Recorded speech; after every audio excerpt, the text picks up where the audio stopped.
On behalf of God, Perpetua's Agon against the devil.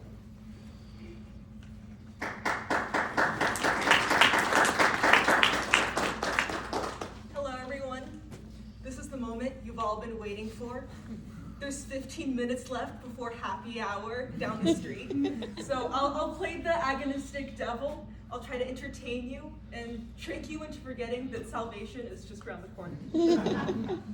So the topic at hand here is, what's the fundamental nature of evil as portrayed in the Passion of Perpetua and Felicity? For anyone who's uninitiated or anyone who needs a refresher, this text dates to 203 CE, and it details the jailing of a group of catechumens. So that's a group of Christians in training who have not been baptized yet. Their jailing, their execution at the festival birthday celebration of Geta in the Carthage amphitheater. So most approaches to this text deal with either the historical side, looking at, okay, how does capital punishment in the form of spectacles work in the Roman Empire? The other popular form to use this text is the theological approach. So what kind of later theological implications does this have? Because this is really, really early in terms of early Christian Latin literature. But what happens when we combine those two things in order to understand this particular theological figure? So I think pictures are usually really important in a presentation. So let me show you how people, contemporaries, were portraying the devil at the time. Nothing. There's literally nothing. Perpetua is working with a blank canvas. There's no guy sitting in a pit in hell with flames. There's no demons with hairy bodies and bat wings. That all comes later. Okay, so the questions are, we know about Roman spectacles of justice, and we know about the Christian cosmic warfare, but how can we discuss them together for a better picture of the quintessential antagonist? Secondly, how did this phenomenon of the 3rd century, the Summa Supplicia and the amphitheatrical games, shape the theology of the developing subculture of Christianity? And finally, why does Perpetua change her execution from a damnatio ad bestiae to a Greek agon? So let's get right to the meat of this thing. The most obvious place that the agonistic devil shows up is in Perpetua's final vision that she dictated from her jail cell right before her execution. So she has this dream the night before. She walks into the arena and she says, "I knew that I was condemned to the beasts, and I wondered that no beasts were sent to me. And opposite me, some Egyptian came out, ugly in countenance with his attendants, about to fight with me.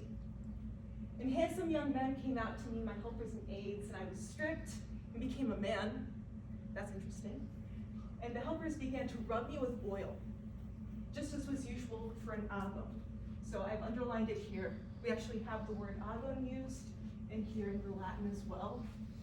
And I saw the Egyptian opposite rolling himself in sand. So they're getting ready to fight here. So she changes the method of execution from damnatio ad bestiae. Some definitions here. So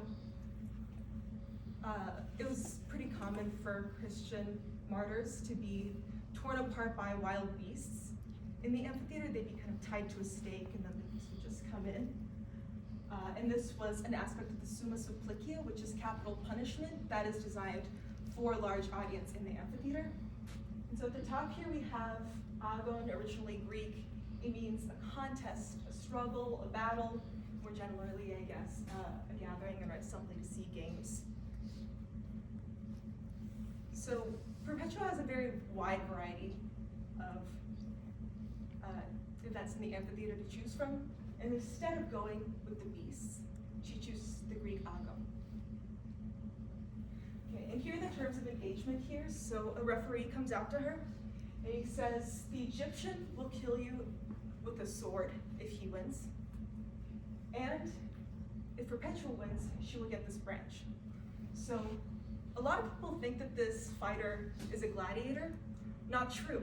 He doesn't have weapons. He just kills her with the sword if they win. They're fighting and bare knuckled in this case. And her reward is traditional for Greek agon as well, where like you would get the laurel wreaths of Apollo if you win, kind of greater reputation for virtue and glory. Her reward is displaying her virtue and winning greater glory. Interestingly enough, both of these things happen to her. She's killed with a sword in the ring at the end of this narrative. And I guess in her mind, she also wins eternal glory. So here's the action sequence. After the Egyptian's done rolling in the sand, Perpetua says, "We approached each other and began to trade blows. He wanted to grab my feet, so he dives for her feet, trying to trip her up. And she says, I kicked his face with the soles of my feet." And she's raised into the air. She begins to kick him as if not touching the ground. So she's levitating and still kicking him in the face. And so when I saw that there was a delay, I joined my hands. So she joins her hands like this, shoves him to the ground, and steps on his face with her heel. And then she wakes up, and this is her last line.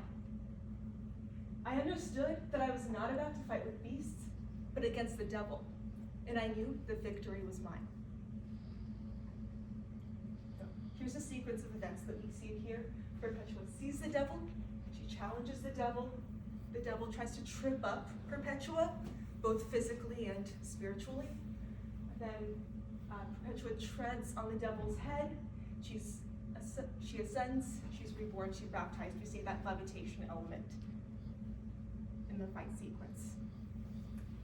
The next time that the agonistic devil pops up, this is in her first vision,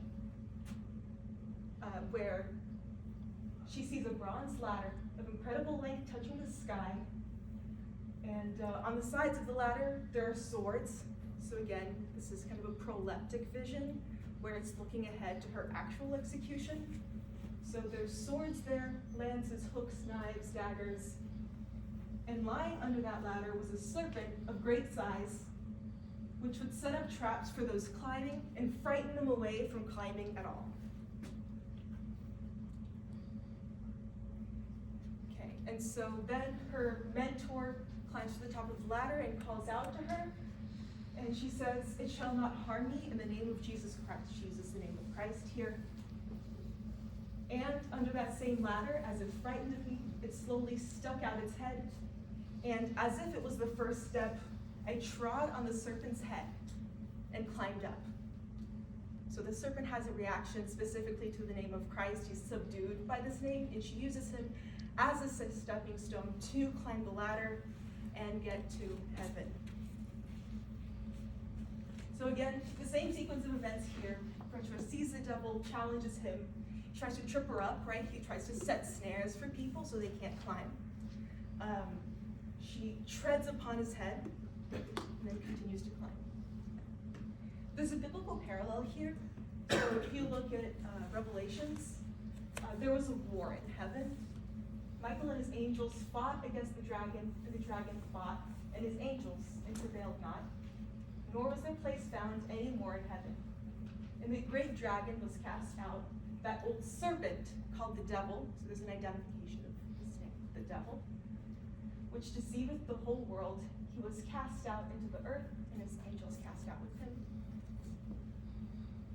Okay, some more parallels have been identified with the book of Enoch, the Apocalypse of Peter, the Shepherd of Hermas, and Revelation, of course. And if you look at apocalypticism,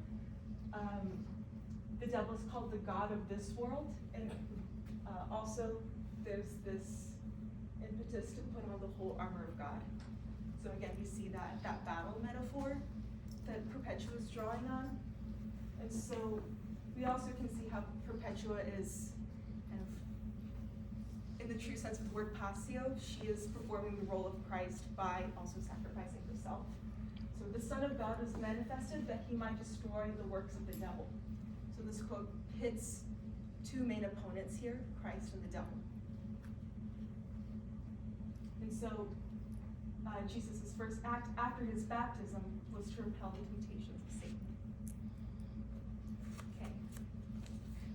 might be a little bit surprising to you guys, but the Father is the final version of the agonistic devil that I'm going to talk about.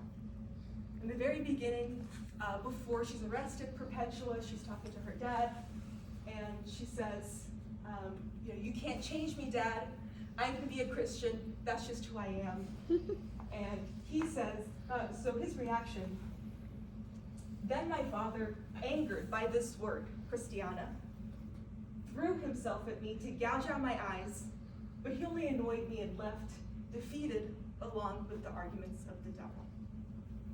So this is a miniature version of that same sequence of events that we've already seen, playing out in the real world and not just in her dreams. So what happens next? Immediately after, for a few days, free from my father, I gave thanks to the Lord and was refreshed by his absence. In that same space of a few days, we were baptized. And the Spirit told me to seek nothing from the water besides suffering the flesh. So, right after this confrontation with the devil, who's coming to her through her father, but it doesn't really look like it's it doesn't really look like a possession here. He's just kind of working for her father in this case. Also, it's not demons, it's the actual devil himself. It's the same word that's used the rest of the time. And so immediately after this, she's baptized. Again, yeah, so this sequence of events and this final baptism kind of shows how Perpetua is thinking of the devil in her own life cycle. So there's evidence by the time of Augustine, who's writing nearby in Hippo, describing the ritual of baptism during his time period. There was actual formalized ways to repel the devil in the month leading up to Lent, which was the most common way for people to get baptized. So this is a really early instance of the devil being immediately tied to that ritual of Christian initiation. Okay, some other observations here. So he's not associated with darkness or hell here. We do have darkness and we do have hell. So when Perpetua walks into the jail for the first time, it's almost Virgilian, right? So there's this darkness in this turba pressing against her, this crowd of people. The devil doesn't appear in that sequence. Another notable thing here is that it's a positive and not a negative definition of the devil. So Augustine comes up with the negative definition of the devil. So this is a kind of pithy quote. To describe evil is to see darkness, to hear silence.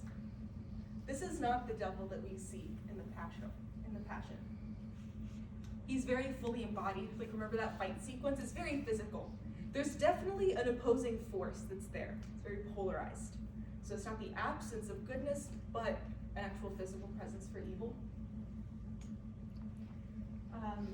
Also, the third-person narrative later on in the Passion of Perpetua is consistent, but not the same. So obviously, Perpetua can't describe her own execution. So there's a narrator that steps in and fills that in for us. So he says that there is this devil, but he's sending the beasts against Perpetua. So Perpetua kind of takes out that middleman. She's facing the devil directly, and there's no beasts to contend with, no agents of the devil. Okay, and so there's also parallel and repetitive characterization with Perpetua. What I mean by that is Perpetua's remarkably, she does not develop during the course of this text. She remains exactly as she is. So she comes in with full faith that she'll be invincible. She is invincible. And the devil kind of appears the same way. He also does not change. His appearance might change, but the actual entity is the same, and the actions that he performs every time are the same. Okay, so just a reminder here, these are the questions that we were looking at the beginning. So how can we discuss the Roman spectacles and Christian cosmic warfare together for a better picture of the quintessential antagonist? How did this phenomenon of the Summa Simplicia and the games shaped the theology of the developing subculture of Christianity, and why this Perpetua change execution from damnatio ad bestias to an agon. That's rather small, I apologize. What have we learned? We've learned so much, guys. You can't even read it, it's so small. Okay, so the first section here, relationship to Roman justice. This text proposes the idea that the Roman justice system, as it's constructed, is unfair. It's proposing another one in its place. So in that sense, the devil is almost like the embodiment of unfair Romanness. And also, this text plays into a much larger discussion. So even though there were not that many martyrdoms, they were so vivid and so public that they kind of had this disproportionate impact on later theology through collective memory. Okay. Next, it also makes a couple points about the cosmic order of things. So the devil is portrayed as a challenger to Perpetua as an individual and also as a proxy for Christ. So it's dealing with both an intimate devil, if you're dealing with personal sin, personal temptation, and the agon links that to the cosmic warfare that we were discussing too. And also the Greek element kind of plays extra into displaying virtue as a contestant. And also, we can see that the devil is enraged by the name of Christ, and he's also powerless against it, right? So there's this inevitable loss. It's a very optimistic text in a way, you already know the outcome. You saw it 3 times already, so before you even read how she dies, you know how it's gonna happen and who's gonna win. And so there's an inevitable loss of the devil to God, and therefore also an inevitable loss to the victor of the agon.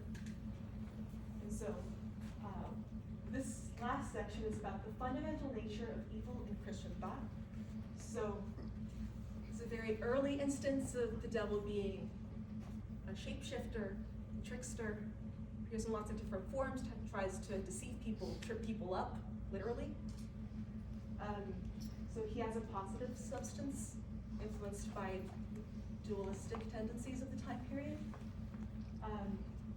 There's the early possibility of the devil as a ritual obstacle before baptism, as something you have to renounce before you can be saved. And it also reflects the New Testament consolidation of various demons of Near Eastern and Jewish tradition into one single figure. Okay, here's my bibliography. If anyone wants to take a picture or something, you can. So it's just by topics. Roman Justice Through Spectacle. These are 2 really good articles. Athletic Martyrdoms. And this is the last slide, I promise. History of the Devil here, and then this one kind of helped me crack the code on how the devil functions in the everyday life cycle of the average Christian of the time period. Yeah, thank you.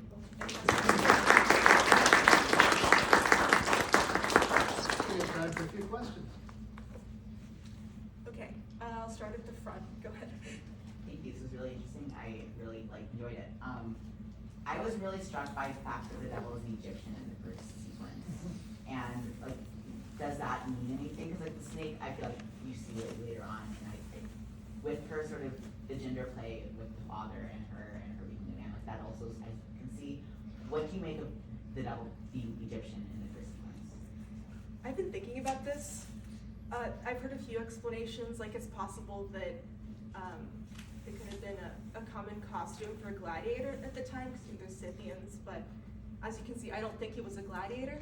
I think it's more likely that it's a reference to the Old Testament.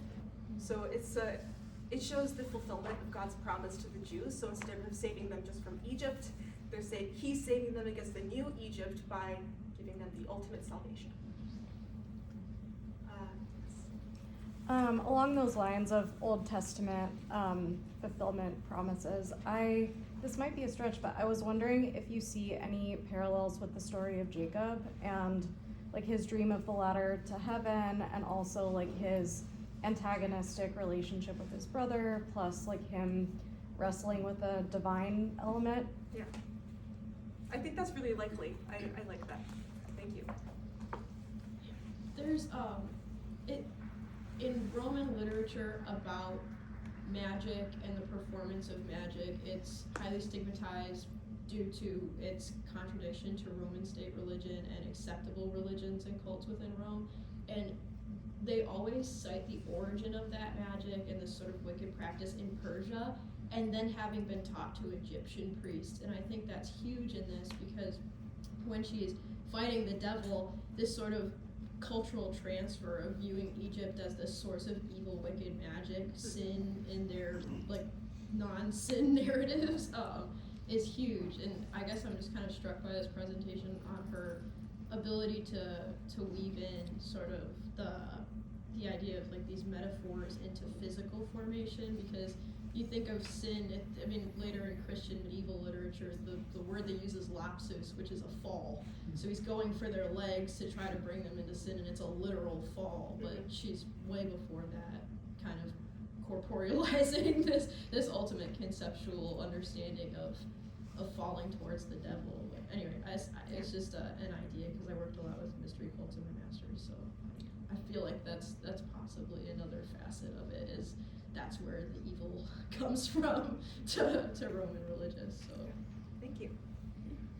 Yeah, hi, thanks for that. It was fabulous. I wonder if alongside this you've looked at Tertullian's essay De Spectaculis and his use of the amphitheatrical events to define Christianity over against Roman cruelty and things like this. And like, has he could have been in the amphitheater when this happened? I mean, he's a Carthaginian living at that same time. It's kind of amazing to contemplate. But anyway, that's not here nor there. But you know, the essay itself as a kind of interesting comparandum. Yeah. They view it super differently. He sees demons everywhere. Yeah. Yeah, so I know you mentioned a little bit about the narrator's portion and how the narrator is kind of viewing the devil is like different in this, like not the Perpetua but the other narrator. And so I was just wondering what you have to make about the narrator's portion where he talks about her like treading on the head of the Egyptian, like referencing her earlier vision, and at that same point you talked about baptism, they referenced Felicity being like baptized again and giving birth. So I was just wondering if you feel like that narrator is like understanding and like agreeing with what Perpetua is saying, or if the unnamed narrator is trying to pull it in a different direction. No, it's the same. He talks about the actual execution as a second baptism, because it's common for martyrdoms to be referred to as a baptism by blood. Yeah, so he's definitely doing that as well. Any other questions? Yeah. Maria, what do you make of, I really like this, what do you make of the end when she cried aloud and she placed the wavering right hand of the youthful gladiator to her throat? So at the very end, it's a passage that I always struggle to make sense of. She takes the hand of the gladiator and then somehow she kills herself. Do you have any interpretation to offer? Because I was very struck how much you identified the presence of the souls everywhere. I really like the idea that Perpetua doesn't change faith and she's stable like the name. But I was wondering whether there is a kind of progression at the level of Perpetua's ability to engage physically with the devil. But I don't know, because you are very creative, I was wondering whether you have ever thought about this ending, which is a bit puzzling in a way, but does relate to the prolepsis that you were talking about. Yeah, I think it actually, I happen to include the answer to your question in here. It's in the father section. 1 second. Okay, so it's this last line here. In that same space of a few days, we were baptized, and the Spirit told me to seek nothing from the water besides suffering of the flesh. Huh. So, in order to win, she has to accept the suffering of the flesh, and ask for it. So by placing the hand of the gladiator on her throat, she's forcing him to kill her. So she's still winning, and she's fully accepting suffering. Thank you. Any other questions? This isn't really a question, just a follow-up, and a follow-up to what you said about the dragon in Revelation too. I think there's a lot of imagery here, because one of the main themes of Revelation, of course, is you win by dying. And not just dying a natural death, but by getting martyred by the Roman state, right? Which is really what she's doing here, like you said, putting the hand in her throat. She's not just inviting that death, she's bringing it on and saying, do this to me, this is how I win. Actually, I used to think that it was saying like winning by dying, but it's actually winning by rebirth. Like, Well, she's you die viewing this and as then you get reborn, yeah, right? she's Yeah. viewing this as her baptism. Sure. Yeah, her Christian life is only starting. Just like Jesus. Yeah. Jesus also gets reborn by getting killed by the Romans. Right? Yeah. Thank you all very much. No, thank you very much. I'd like to thank you all for coming. I'd like